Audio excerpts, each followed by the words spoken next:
semuanya, welcome to Anggi TV, tempat kita santai sambil membahas tentang investasi.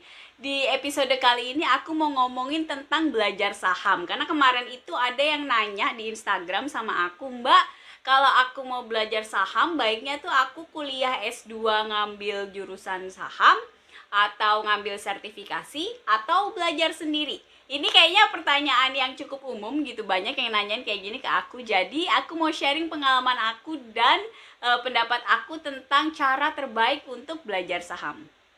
Di bagian pertama ini aku mau make sure aja, mau mastiin kalau kamu dan aku punya definisi yang sama tentang apa itu kuliah, sertifikasi, dan belajar sendiri berkaitan dengan kita mau belajar saham. Oke, jadi kita mulai.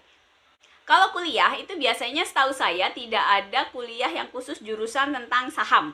Jadi setahu saya kuliah kalau kamu mau belajar tentang pasar modal di jalur kuliah itu adalah kamu ngambil jurusan ekonomi. Jadi kalau aku kebetulan S1-nya itu bukan ekonomi, jadi aku nggak tahu. Tapi ada beberapa teman aku pribadi yang aku kenal orangnya itu dia ngambil jurusan ekonomi lalu ada spesifiknya di pasar modal.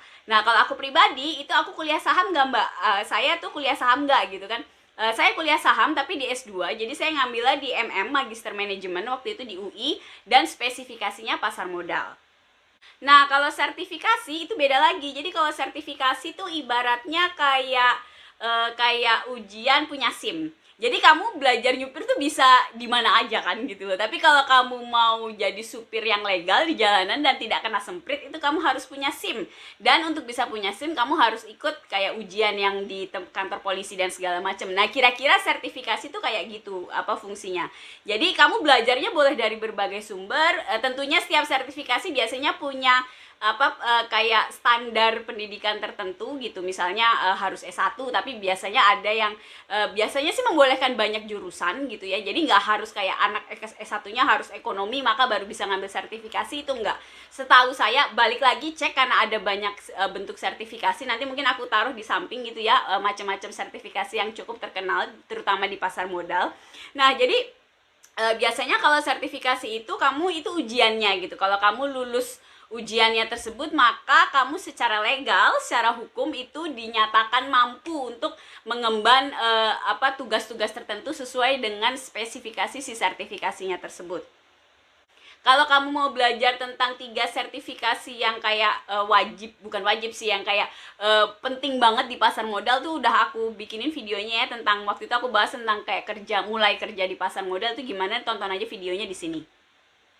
Nah, yang ketiga itu adalah kalau belajar sendiri gimana? Kalau belajar sendiri sih itu tentunya batasnya adalah langit gitu ya, nggak ada batasnya ada di mana. Kamu bisa belajar dari YouTube, kamu bisa belajar dari buku, kamu bisa ikut seminar berbayar, apa aja terserah sumbernya, yang karena aku tahu sekarang udah banyak banget kan yang bahasin tentang saham gitu, itu kamu bisa belajar dari berbagai sumber kalau kamu mau belajar sendiri.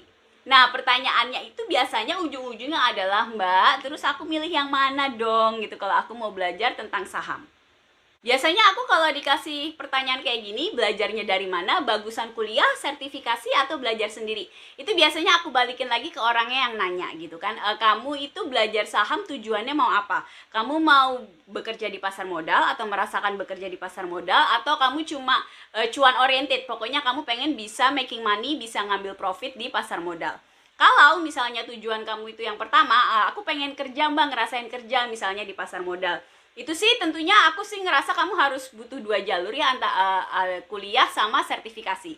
Kuliahnya ini sih tentatif dalam artian kamu nggak harus ngambil kuliah khusus saham untuk bisa masuk di pasar modal, at least kalau equity sales, karena kebanyakan saya taunya tentang equity sales karena saya dulu equity sales kan gitu. Tapi yang jelas itu S1-nya itu kebanyakan sih sekarang harus S1 lah. Kalau nggak S1 tuh repot kalau menurut saya. Pokoknya tuh minimal harus S1. Terus nanti kamu ngambil sertifikasi, ngambil SIM tadi kan, supaya kamu bisa jadi supir legal. Saya bukan supir legal, maksudnya bisa bekerja dengan legal di pasar modal, itu kamu harus punya sertifikasinya. Nah itu jadi kamu butuh 2 itu, kuliah sama sertifikasi, kalau kamu mau bekerja di pasar modal. Kalau tujuan kamu itu yang kedua tadi, cuma pokoknya aku mau making money lah mbak di pasar modal mbak, nggak butuh title, nggak butuh kayak namanya panjang gitu kan, ada CRA, CRP, bla bla bla yang di belakang nama itu. Pokoknya aku yang penting bisa making money mbak. Itu sebenarnya belajarnya tuh bebas, kamu boleh belajar sendiri, dan yang paling penting sih kalau menurut saya itu adalah pengalaman ya, kamu benar-benar harus nyoba. Nah, bicara tentang belajar sendiri nih, biasanya orang tuh kalau belajar sendiri, aduh mbak, aku bingung harus mulai dari mana, bla bla bla. Nah, itu kalau menurut saya, itulah tantangannya kalau kamu belajar sendiri, karena nggak ada yang bikin kurikulum buat kamu kan. Jadi kamu benar-benar harus nyari apa saja yang menurut kamu perlu kamu pelajarin untuk bisa mengambil profit di pasar modal. Dan itu kenapa aku rutin ngasih edukasi ke nasabah, edukasi yang praktikal, karena terus terang saya sudah menjalani prosesnya tiga-tiganya. Saya kuliah S2-nya kan di MM Pasar Modal di UI. Terus saya punya sertifikasi karena saya broker legal gitu kan, maksudnya terdaftar di OJK. Jadi saya punya sertifikasi pasar modal. Terus saya juga belajar sebelum saya kuliah dan tadi sertifikasi itu, saya juga udah belajar sendiri, kayak belajar mandiri sekitar 3 tahun, 2 tahun gitu lah. Terus karena saya menemukan passion saya bahwa saya ternyata suka banget di pasar modal, lebih dari sekedar kayak ngambil cuan lah gitu, sekedar kayak making money di stock market. Saya memang mau belajar lebih lanjut, makanya saya ngambil S2 dan akhirnya bekerja di sekuritas. Ceritanya kalau saya begitu. Jadi saya bisa bercerita tiga-tiganya ini secara perspektif gitu ya, itu gimana bedanya. Nah, nggak enaknya kalau kamu belajar sendiri itu adalah kamu tuh nggak ada, gimana sih kalau kamu belajar sendiri tuh, kalau kamu males tuh nggak ada yang ngomelin. Terus kalau kamu nggak making progress, nggak ada progress sama sekali, itu juga nggak ada yang peduli, karena kan ya so what gitu kan. Belajar sendiri nggak ada yang marahin. Beda misalnya kayak kamu misalnya kuliah, kalau teman kamu kalau tahu mau ujian, kamu pasti belajar. Kalau teman kamu lulus, kamu nggak lulus, kamu kan tension guys gitu kan. Jadi akhirnya kamu ikut belajar, kira-kira begitulah. Jadi batu geseknya tuh lebih ada kalau itu sertifikasi atau kuliah, karena kamu ya terpacu kan dengan yang lain harus belajar gitu. Nah, itu sih salah satu ya kayak plus minusnya lah gitu. Tapi kalau kamu mau belajar sendiri juga, itu sebenarnya cukup membantu kok, cukup oke lah gitu loh. Nggak masalah selama kamu rajin dan memang mendedikasikan waktu. Kalau kamu mau tahu berapa lama kita butuh belajar di pasar modal, sebenarnya belajar apa aja sih, tapi intinya belajar sampai kamu bisa menjadi ahli. Aku udah bikin juga videonya gitu kan, kamu tonton di atas. Ini satu hal terakhir yang mau aku omongin ya, yang sering aku jadikan perbandingan antara kalau kamu misalnya mau jadi trader, itu sebenarnya kayak mau jadi pengusaha. Nanti kamu dapat logikanya nih, jadi dengerin aku dulu. Sekarang gini, percaya nggak kalau kamu kuliah ekonomi, itu akan membantu pemahaman kamu tentang ekonomi, dan kalau kamu punya usaha, kamu tentunya bisa, pengetahuan kamu lebih banyak lah, karena kamu punya perkuliahan yang kayak backgroundnya ekonomi. Setuju kan? Tapi bisa dong saya ngomong bahwa tidak semua pengusaha itu lulusan ekonomi. Ya kan, banyak pengusaha yang sukses mereka nggak punya background ekonomi.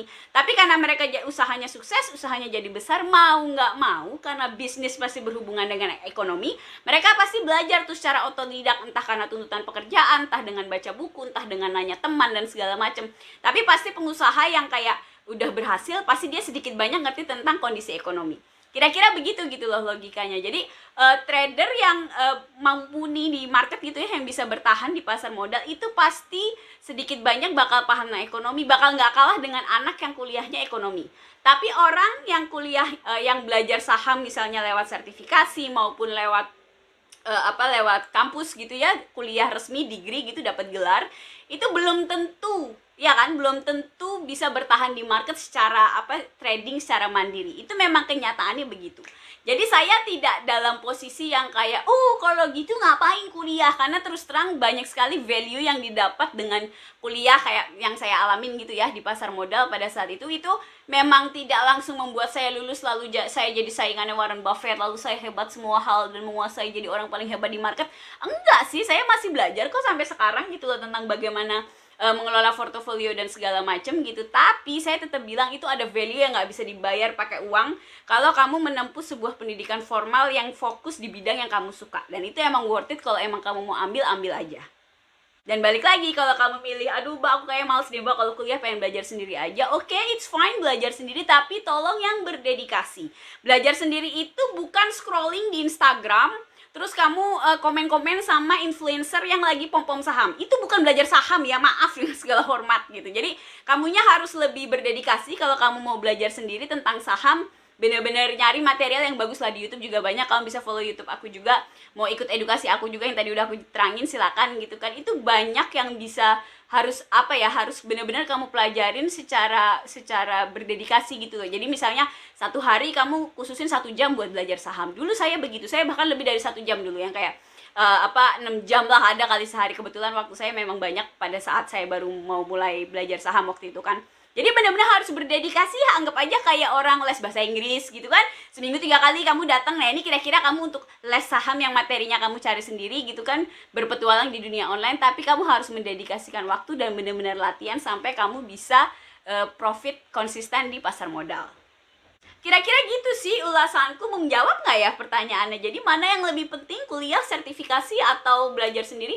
Menurut saya tiga-tiganya penting. Paling tidak kalau sertifikasi sih, kalau kamu nggak mau kerja di stock market nggak usah, nggak apa-apa. Tapi paling tidak pemahaman kuliah itu akan membantu kamu untuk belajar lagi secara mandiri. Menurut aku sih begitu. Tapi kalau kamu mau balik lagi kan, kalau kamu mau tempuh perjalanan belajar mandiri juga nggak masalah. Tapi itu tadi kan, berdedikasi misalnya 1 jam setiap hari, dan ya tiga-tiganya itu punya plus minusnya sendiri-sendiri. Kamu harus pilih aja gitu mana yang cocok untuk kebutuhan hidup kamu, kan setiap orang kan beda-beda.